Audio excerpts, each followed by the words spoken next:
le dernier speaker pour ce matin est Tremel, qui fait une recherche incroyable sur bootstrapper des laptops plus sécures, qui fait ça en bougeant le trust dans le ROM protégé et qui construit un firmware open source. Big up pour ça. Et il encourage aussi la recherche dans ce domaine.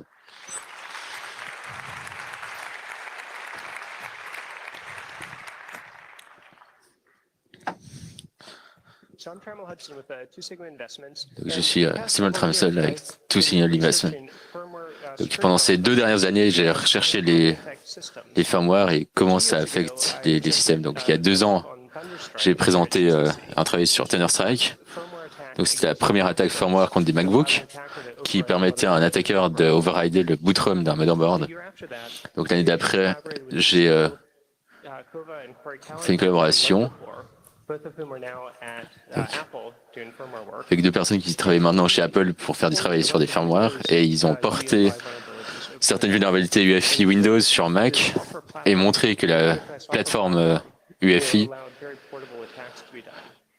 permet des attaques très portables qui peuvent être transférées donc entre Windows et Mac.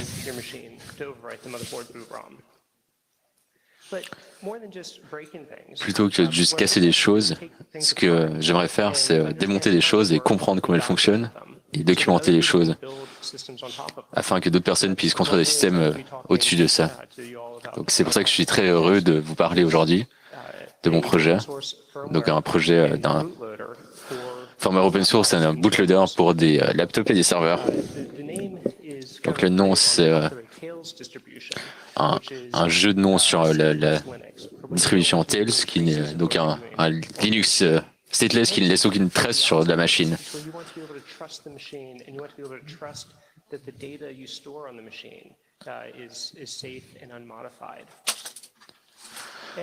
Donc, voilà. Donc on va commencer par parler sur pourquoi la sécurité de firmware est tellement importante.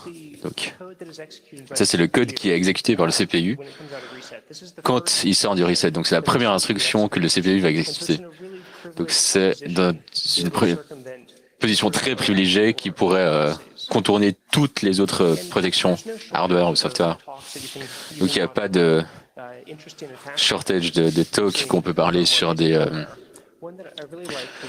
vulnérabilités de firmware. Donc une que j'ai beaucoup aimée, c'était l'année passée à DEFCON, donc sur des firmware Intel, qui montrait que le firmware Intel pouvait contourner l'hyperviseur, qui montrait comment du firmware buggé permettait un guest non privilégié à l'intérieur d'une machine virtuelle pouvait faire une escalation de privilège à l'intérieur de l'hyperviseur. Donc pour cette raison, c'est très important que les vulnérabilités firmware et les bugs firmware devaient être patchés. Donc ça, c'est pas seulement des recherches théoriques. Donc on sait qu'il y a des organisations malicieuses et des groupes de hacking qui vendent des rootkits firmware à n'importe qui est d'accord de payer.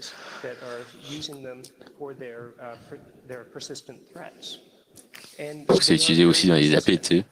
Donc c'est des APT très persistants parce qu'ils sont justement dans les ROM de boot de la carte mère. Donc même en réinstallant un système d'opération, même en changeant le disque dur, ils sont encore là.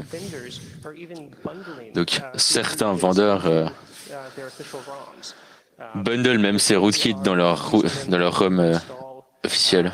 The bloatware or whatever adware they want to put into the OS. So even after you reinstall a clean version of the OS, même après réinstaller le système d'opération propre, ces rootkits réinstalleraient leur propre version.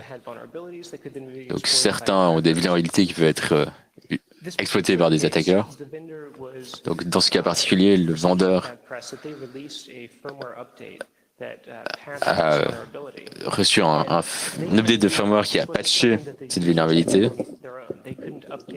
Donc les utilisateurs ne pouvaient pas mettre à jour le firmware de leur machine. Donc, la plupart des vulnérabilités de firmware en réalité ne voient jamais de patch et ne sont jamais déployées vers les utilisateurs finaux. Donc en partie, une des raisons, c'est que le firmware est créé par 4 ou 5 compagnies qui sont à distance, enfin qui sont très loin et très abstraits par rapport à l'utilisateur final. Donc quand une vulnérabilité est patchée, souvent tout en haut, d'abord elle doit être implémentée par le vendeur de BIOS, qui ensuite vend ça au packager de device, qui le vend finalement seulement au producteur de device. Donc il y a toute une chaîne finalement d'acteurs impliqués, et pour qu'un patch soit poussé jusqu'à l'utilisateur final, il faut beaucoup de coopération entre les différentes entités. Parfois, ça doit même passer encore par le vendeur de système d'exploitation. Donc ça, c'est la raison pourquoi la plupart des produits ne reçoivent jamais d'update après qu'ils aient été vendus. Donc il y a une exception, c'est Apple qui construit leur propre firmware. Et donc il a été toujours très satisfait avec Apple, qui ont toujours construit des patchs, même pour des très vieux firmware. Donc il est très différent de ce que les autres vendeurs de firmware font.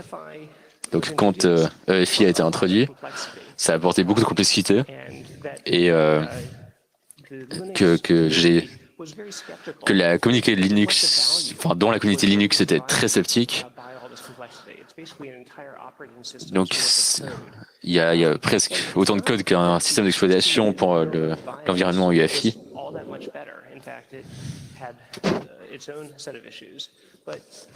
Le BIOS n'était pas forcément meilleur parce qu'il y avait aussi ses propres problèmes, mais c'était petit, c'était simple et ça passait sur 4K.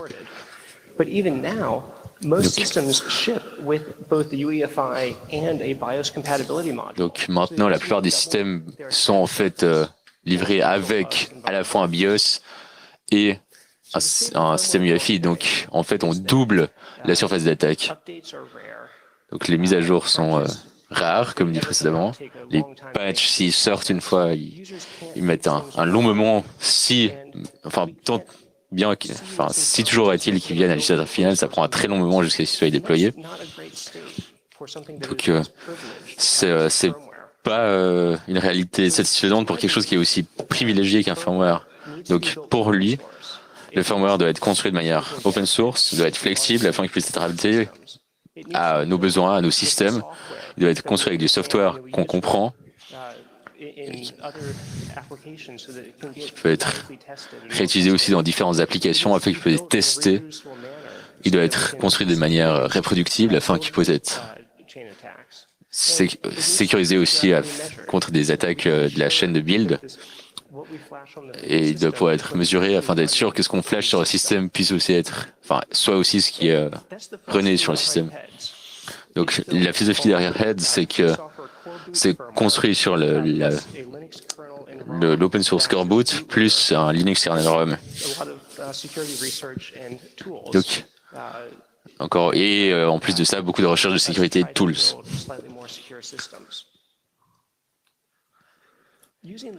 En utilisant Linux comme bootloader, c'est pas une idée particulièrement nouvelle. Donc déjà dans les années 90, quand il a commencé à construire des clusters Linux, il était très frustré avec la non-flexibilité du DHCP, enfin du boot DHCP.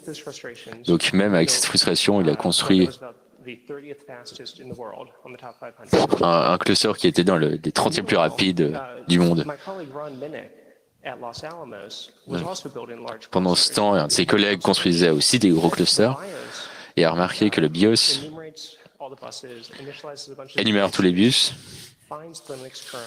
trouve le kernel Linux, et qu'ensuite le kernel Linux réénumère tous les bus. Et il trouve pourquoi est-ce qu'il le fait ça? Il trouvait ça inutile, il trouvait ça bête. Pourquoi on le fait à double? Donc son idée, c'est de construire une version Linux qui exécutait depuis la ROM.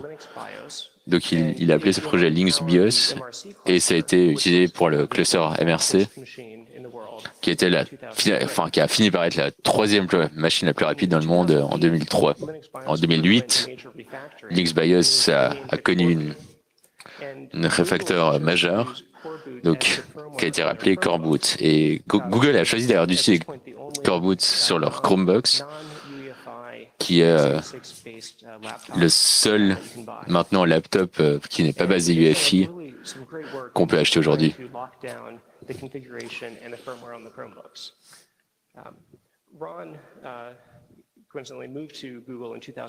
Donc Ron a été à Google donc en 2011 et a continué de travailler sur un projet Coreboot. Donc Coreboot a 3 étapes par lesquelles il passe quand on démarre la machine. Donc le premier était un tout petit peu de données d'assembleur.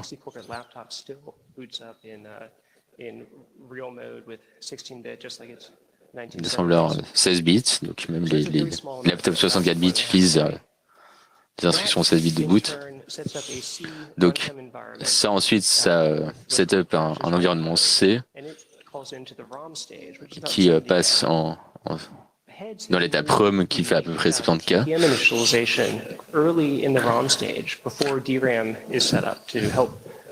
Measure the boot block and provide a static root of trust.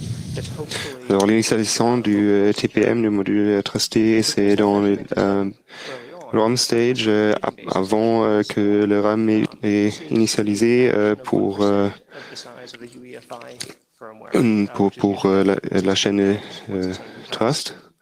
Le ROM c'est à peu près 60 000 bytes, les RAM c'est 80. Alors le RAM stage énumérise les devices, mais il ne va pas les initialiser. Après ça, il va au payload.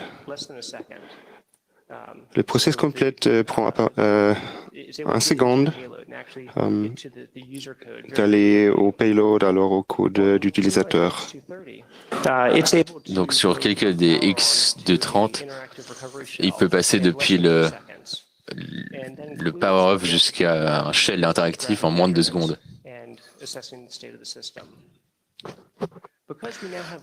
Parce qu'on a maintenant Linux à ce point, on a toute la flexibilité qui vient avec ça. On peut implémenter des scripts de boot tels que, avec toute la puissance du shell ou avec l'environnement C. Donc on n'est pas limité par les fonctionnalités limitées de l'UEFI. Linux supporte aussi beaucoup de systèmes de fichiers et supporte beaucoup de différentes méthodes d'encryption.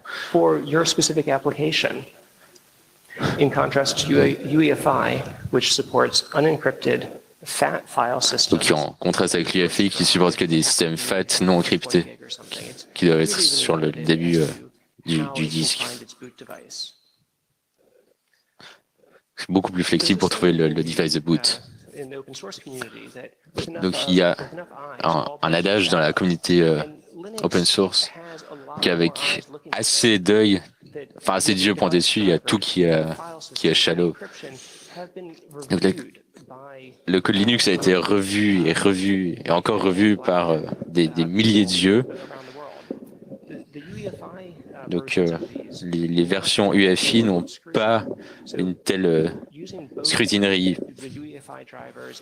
Donc tant les drivers UEFI que le système qui est exploité au-dessus de là augmente l'attaque de surface, la surface d'attaque.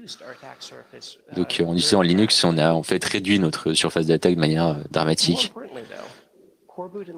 Plus important, tant Coreboot que Linux, c'est open source, donc c'est facile de construire des versions custom pour des systèmes de fichiers qu'on utilise. C'est possible de patcher des bugs de manière indépendante. Il n'y a pas besoin d'attendre d'avoir que le patch soit intégré dans le release officiel. Donc le troisième composant majeur de Heads, c'est un tool appelé For the Linux BIOS project back in 2003 by Eric Biederman that allows a running kernel to do a graceful shutdown. Ça permet à un kernel en cours d'exploitation de faire un shutdown graceful et de rebooter un nouveau kernel sans repasser par tout le processus de boot. Donc ça permet à des applications de cluster de faire des reboots très rapides Et dans le cas de Heads, ça permet d'agir comme bootloader. Head est très petit, ça doit passer sur 4 MB de ROM. Donc, c'est pas quelque chose qu'on peut utiliser comme système d'exploitation day-to-day. J'espère que ça va pas exploser de nouveau sur moi.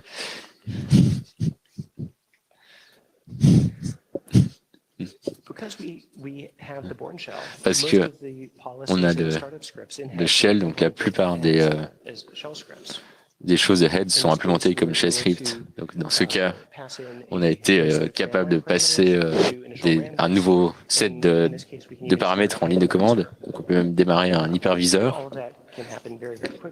Et tout ça peut se passer de manière très très rapide. Donc avec aussi bien un bon degré de sécurité. Donc ça c'est les building blocks sur lesquels Heads repose.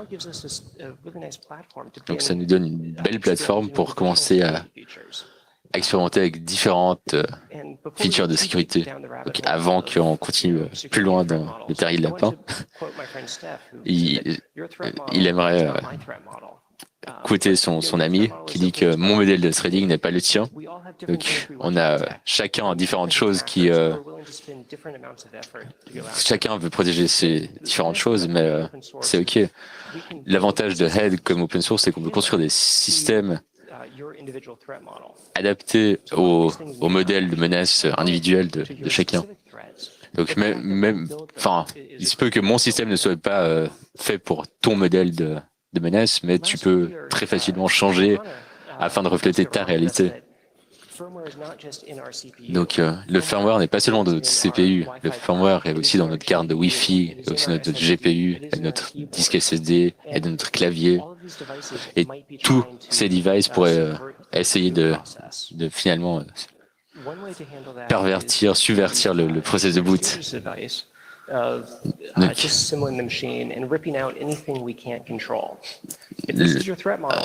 Si c'est une des menaces qui vous concerne, ces instructions, c'est très utile à suivre. Donc lui, il sort finalement tout ce qui pourrait signifier une menace. Alors, Heads n'est pas si simple à installer comme une distribution Linux normale parce que ça doit être installé dans le ROM du système, de machine.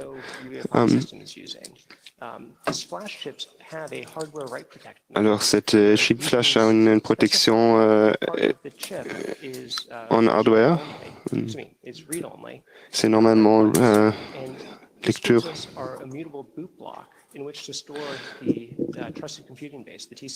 Alors ça c'est une bloc de boot immutable pour le premier du chain de trust. Alors une boîte de base qui protège contre des classes d'attaque d'Intel. Alors si ça c'est une menace qui vous concerne, c'est une idée de couvrir cette chip dans l'époxy. Cette module est aussi capable de protéger la machine des autres devices sur le port de base qui peuvent être une menace.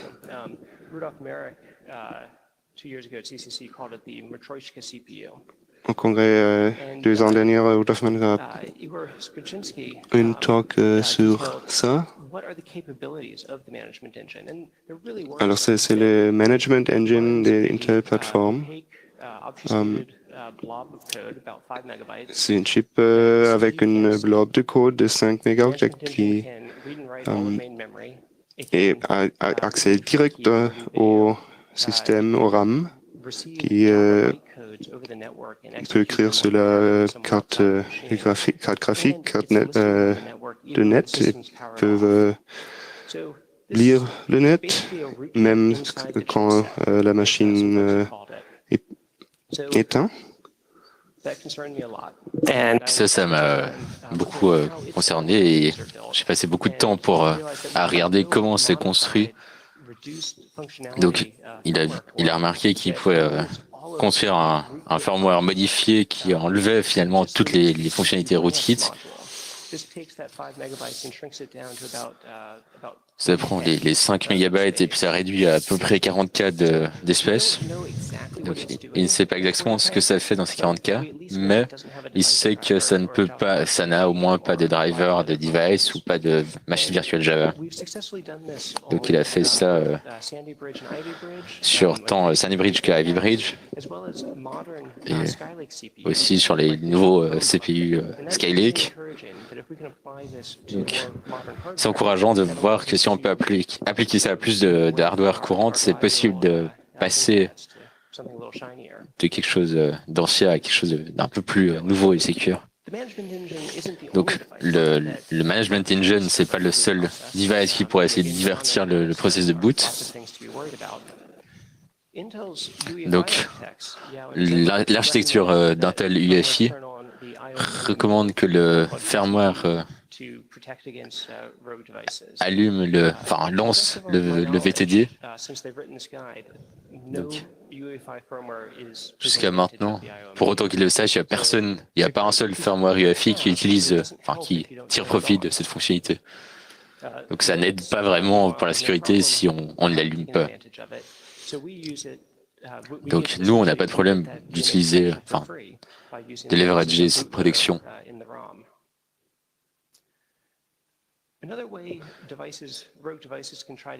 Un autre moyen que des devices pourraient essayer d'interférer avec le processus de boot,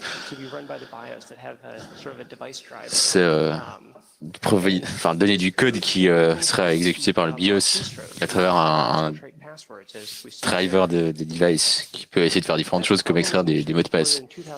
Donc ce problème était initialement relevé en 2007 à la Black Hat, et ensuite à nouveau en 2012, puis finalement par lui-même sur Thunderstrike. Et finalement la semaine passée, il y a un fixe officiel qui a été sorti pour patcher cette vulnérabilité.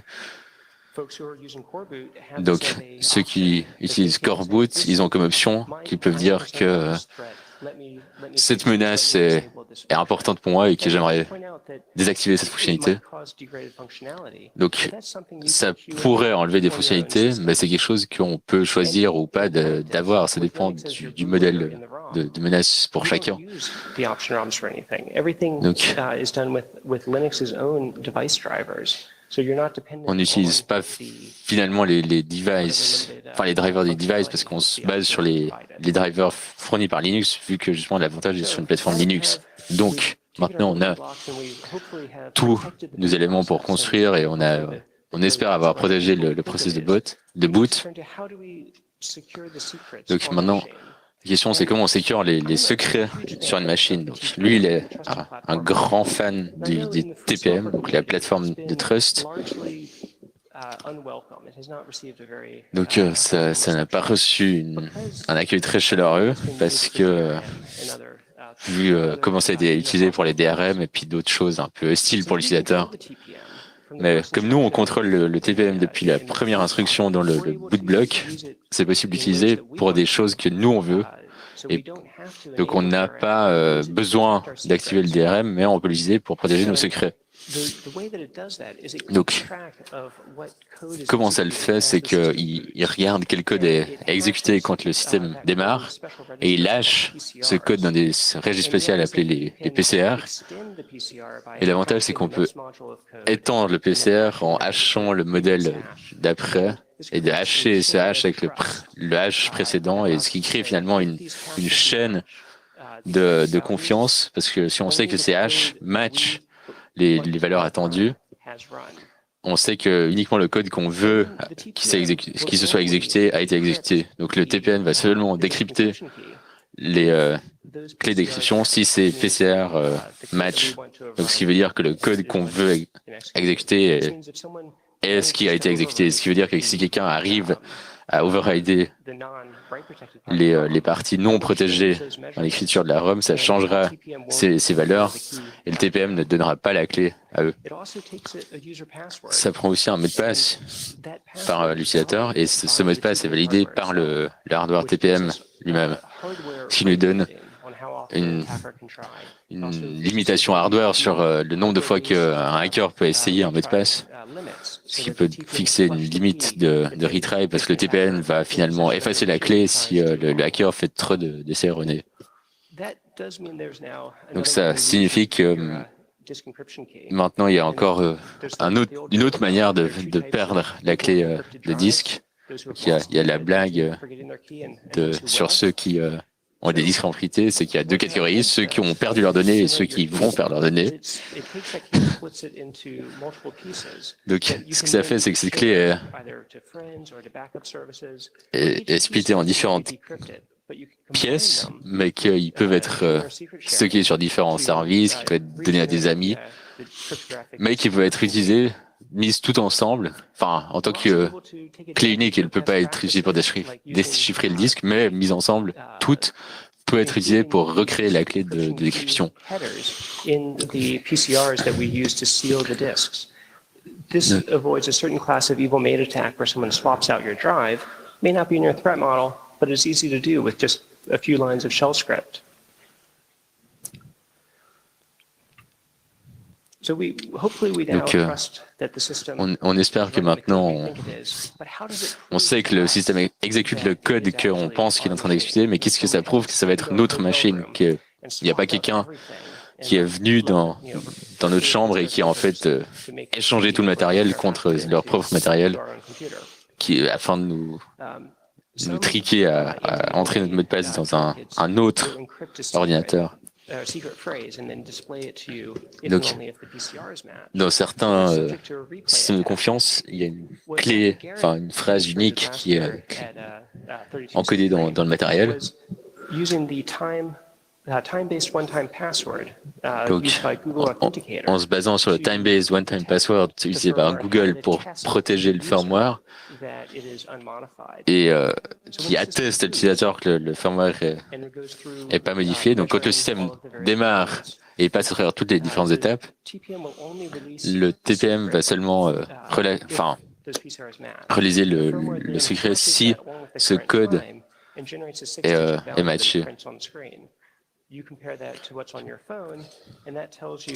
Alors, vous comparez avec le numéro sur votre téléphone et ça va dire si c'est possible d'utiliser la machine. C'est une shell script très court pour lire la valeur du TPM et comparer le hash. Ça peut aussi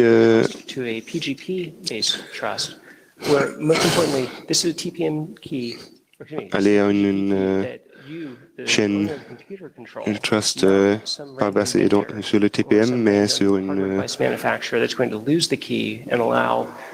malware like Stuxnet to use it to circumvent security. Ça protège aussi contre une attaque si le vendeur du module a perdu la clé et Stuxnet l'utilise pour attaquer votre machine. And it also then uses the TPM's counters to help prevent against rollback, where someone takes your. Le système a une shell script qui protège contre une rollback, aussi avec les valeurs des TPM. Allows us to be sure that not only are we running the firmware, the OS that we think we should be running. Ça preuve quand c'est le système d'exploitation qu'on veut démarrer, mais aussi la version actuelle et pas une version avec une vulnérabilité. Le fait d'avoir une clé PGP fait aussi que c'est compatible avec Android. Donc, on hash tous les blocs jusqu'à ce qu'on a un root hash dans l'arbre de hash.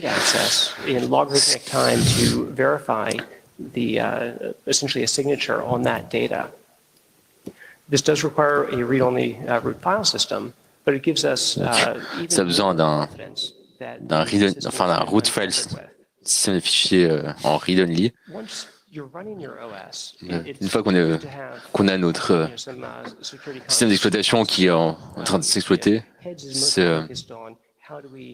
donc Heads est focalisé sur comment on peut finalement sécuriser la transition sur un OS, mais le choix de l'OS est un choix indépendant. Donc lui, il aime bien Cubes parce que c'est assez secure, donc c'est recommandé par des gens qui savent qui sont bien au point sur la endpoint security. Et le team Cubes reconnaît que la sécurité du firmware est une pièce essentielle de la sécurité d'un système.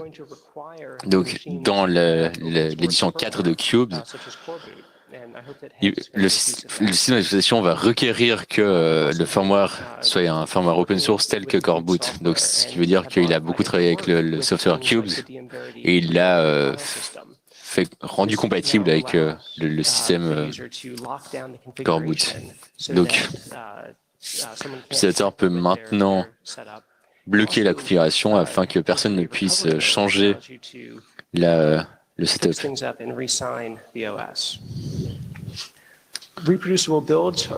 Donc des builds reproductibles, c'est très important afin qu'on puisse vérifier que les blocs de build correspondent à ce qu'il devrait. Donc dans le cas de Heads, il y a beaucoup de différences qui ne peuvent pas être reproduites. Donc, il a aussi créé des tools qui permettent de créer des RAM disks avec, par exemple, Cubes. Donc, avec tous leurs releases sont signés de manière cryptographique. Donc, il espère que GitHub ne va pas injecter des patchs.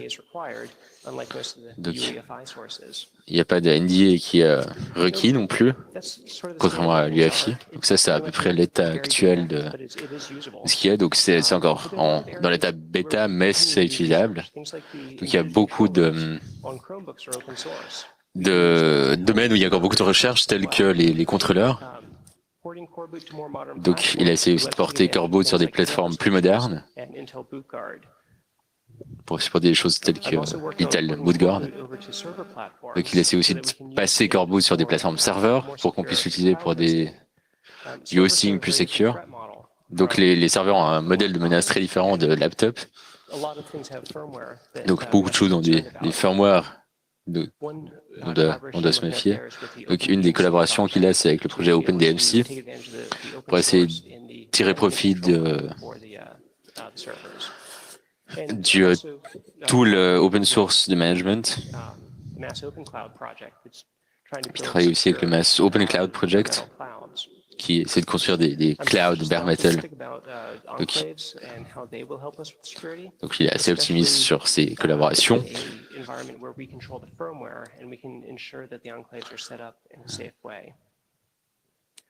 Il y a beaucoup d'issues sur GitHub, donc je serais très heureux pour des contributions. Donc tout le monde qui se sent inspiré peut contribuer avec plaisir. Donc si vous êtes intéressé, je resterai au Core Boot Disassembly un peu plus tard aujourd'hui. Et pendant cette semaine, donc le team de Core Boot a quelques personnes, quelques programmeurs Flash qui peuvent vous aider à installer Core Boot sur votre laptop. Et ce talk peut se trouver aussi sur son site web. Donc merci beaucoup à tout le monde pour venir ici pour venir voir ce projet. Donc j'espère que tout le monde est aussi excité que moi sur ce projet open source que moi. Donc si quelqu'un a des questions maintenant, je prends volontiers vos questions. Merci.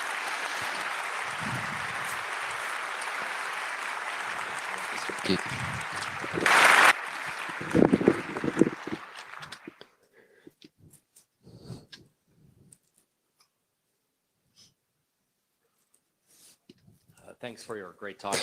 Merci beaucoup pour cette talk. Est-ce que vous avez un mot pour les 45 et 18% de 80% des gens qui sont restés sur des notebooks pas compatibles avec Core Boot? Donc oui, un autre laptop? Non, en réalité, il y a des institutions qu'on doit truster. Par exemple, on doit faire confiance à Intel. Et Intel est responsable pour à la fois leur CPU et beaucoup des firmware. Donc, selon votre modèle de menace, les attaques firmware ne pourraient pas être un grand concern pour vous, ou alors ça pourrait être vraiment un grand souci pour vous, dans quel cas ça ferait sens de revenir à la première solution qui donc clipper le Write Protect pin sur le chipset et enlever les choses, enlever physiquement les choses qui pourraient être représenter une menace pour nos systèmes.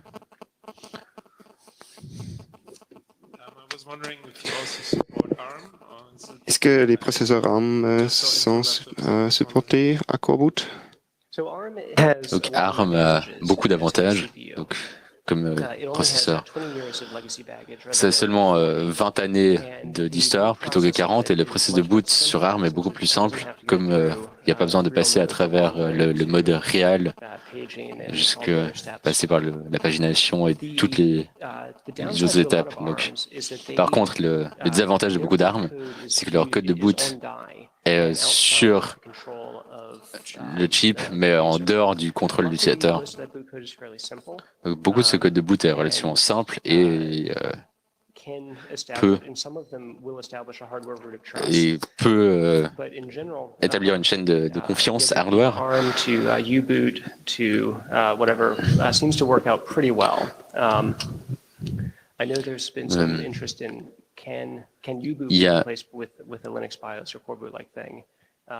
Il y a eu beaucoup de gens qui se posent la question si on peut rendre Coreboot compatible avec ARM. Donc je pense que vous aurez plus de réponses dans notre booth Coreboot. Alors si U-Boot est possible sur la plateforme, Heads est possible aussi? Heads est un payload pour Coreboot en fait. Thank you. There's a question from the internet. Une question de IRC. Coreboot has blobs included. Coreboot a des blobs binary d'Intel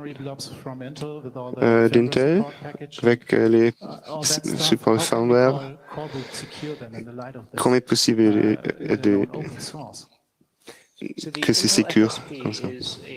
Donc le FSP de Intel est donc le firmware support package qui est requis pour initialiser le contrôleur firmware sur les CPU Intel. Donc sur les plus vieux CPU tels que le Xanadu Bridge ou Ivy Bridge, le Coreboot et LibreBoot sont capables d'initialiser la mémoire sans passer par la FSP. Néanmoins, quand on regarde ce que Coreboot fait dans le MRC sur ces plateformes, il semblerait qu'ils remplissent juste quelques registres avec des valeurs qui fonctionnent et les contrôleurs de mémoire modernes sont tellement complexes et Intel refuse de documenter cela sans des NDA extensifs. Donc, ce qui fait que c'est très dur de construire une initialisation mémoire quelconque. Mais on ne peut pas dire que c'est un soft à 100% libre, mais le FSP est mesuré et invariable. Donc,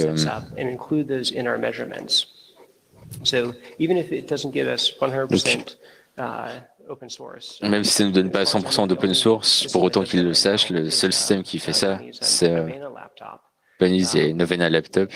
Donc, au moins, on peut le mesurer et on peut voir que ça n'a pas été modifié par rapport à ce qui était installé initialement. C'est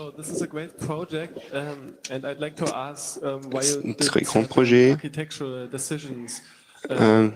Sur le niveau architecturel, la combinaison de Linux et Shell, pourquoi pas BSD kernel?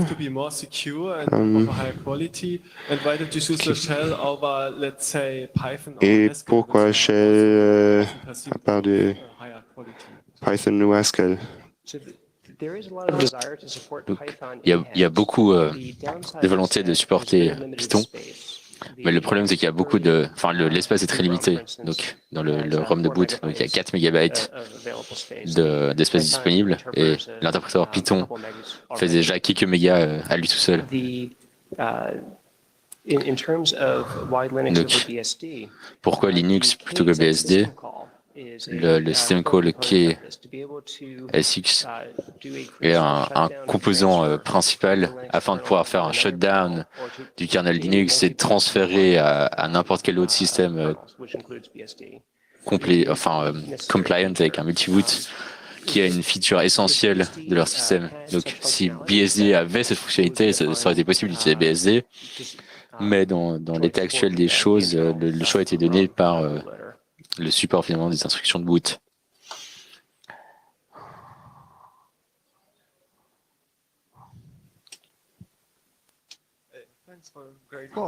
Merci. Comment est Core Boot mis à jour et le payload? C'est une blob des mesures. Alors après une mise à jour, cette code va être changée. Et c'est plus clair que c'est la même. Donc, le fait de créer des clés d'encryption avec le TPM requiert des steps explicites. Donc,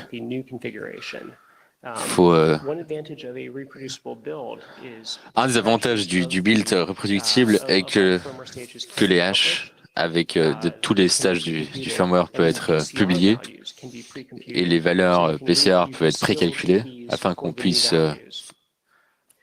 sceller les clés avec les nouvelles valeurs. For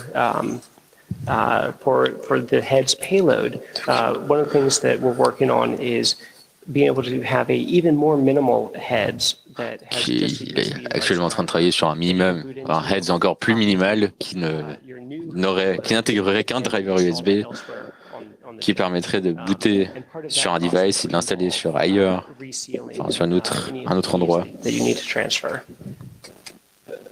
Another question from the internet. Thank you. On your web page, you implemented ThinkPads. Sur le site web, Heads est implémenté sur un ThinkPad. Est-ce que c'est très difficile d'implémenter sur un autre laptop? Les ThinkPads sont très populaires dans la communauté sécurité informatique et c'est pour ça que Core Boot était branché aux ThinkPads. À part les ThinkPads et Chromebooks, il n'y a pas beaucoup de devices qui peuvent démarrer à Core Boot. On espère que les vendeurs vont voir qu'il y a valeur d'hardware pour la communauté open source et comme une mesure de liberté. I haven't successfully done that yet, but I suspect the people at the assembly would be happy to discuss that further. Would you plan to Est-ce que vous avez prévu de retravailler un firmware intégré sur...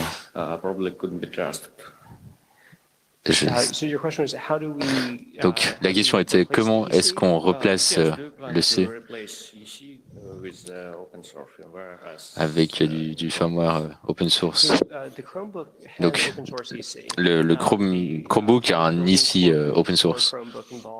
Donc builder pour un Chromebook. Donc le Chromebook a un protocole très élégant pour attester que le C est en train d'exécuter le firmware qu'on pense qu'il est en train d'exploiter. Donc beaucoup de chipsets ici ont des documentations disponibles pour voir, qui expliquent comment ils fonctionnent. There's a module in the ThinkPad BIOS that will do that update. We would need to figure out what that protocol looks like. Sorry. Yes, I mean, if you have a working prototype on ThinkPad, Donc si tu as un prototype fonctionnel sur un ThinkPad, tu voudras probablement avoir d'autres... I'm sorry, I don't think I understood your follow-up. Je n'ai pas compris la suite de la phrase, désolé. Donc, donc si tu as un prototype fonctionnel sur ThinkPad, et est-ce que tu finiras bientôt a prototype of open source EC existing on H8 by Linux, or you're planning to extend your work on other platforms and est-ce que tu prévois d'étendre le travail à d'autres plateformes? On the ThinkPad EC. I was looking into it because I have a modified keyboard on my ThinkPad that needs a updated EC firmware. Donc lui, il a un keyboard modifié sur son ThinkPad qui a besoin d'un EC modifié. Open Research. Mais c'est toujours encore en recherche. Deux questions d'IRC. Est-ce que systemd va être utilisé dans le processus de boot et si vous flashez le firmware sur le congrès ici avec un programmeur hardware, est-ce que c'est possible après la mise à jour le système ou c'est toujours nécessaire d'avoir un programmeur hardware? Maintenant, vous pouvez mettre à jour après un grave risque de laisser le flash détruit et plus écrire. Laurent, on travaille sur une mise à jour software qui laisse le boot block rester immutable. Et on n'a pas place pour des applications larges comme systemd. Merci. Merci à tous.